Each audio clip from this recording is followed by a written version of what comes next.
మీకు ఉపకారము చేయటానికి, మేలులు చేయటానికి దేవుడు ఆయన సిద్ధముగా ఉన్నాడు.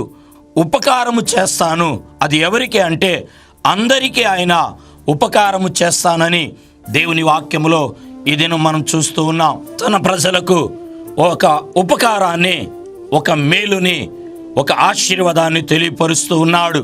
ఏంటి వారి జీవితాలు చేసే ఉపకారం అంటే వారి దుఃఖమును, విచారమును కొట్టివేసి వారికి ఆనందమును కలుగు చేస్తానంటున్నాడు. ఏ దుఃఖములో ఉన్నావో, దేని విషయంలో నీవు విచారిస్తూ ఉన్నావో, ఓ సహోదరి సహోదరుడా, నీ దుఃఖమును, నీ విచారమును ఆయన కొట్టివేసి నీకు ఆయన ఉపకారము చేయబోతున్నాడు.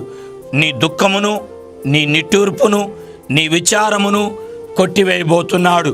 ఏదో ఒక విషయంలో నీవు విచారిస్తూ ఉన్నావు, దుఃఖము నీ ఇంటిలో ఉన్నది, నిట్టూర్పుతో నీవు నీ బిడ్డలు నిరాశగా నిలిచి ఉన్నారు. నా ప్రియ సహోదరి సహోదరుడా, ఈ సమయమున వాక్య భాగములో నుంచి దేవుడు నీ దుఃఖమును, నీ విచారమును ఆయన కొట్టివేసి నీకు తృప్తినిచ్చి నీకు ఉపకారాన్ని చేయబోతున్నాడు. విచారము, దేని విషయంలో విచారపడుతున్నావు? నీకు రావలసిన ధనము నీ చేతికి రాలేదా? విచారణ పడుతున్నావా? భార్య భర్తలైన మీకు సమాధానము లేదా? విచారణ పడుతున్నారా? నీ వస్తువుని అమ్ముకోవటానికి ఇదిగో అది అమ్ముడు పోక లేక కొనలేని పరిస్థితిలో నీవు విచారణ పడుతున్నావా?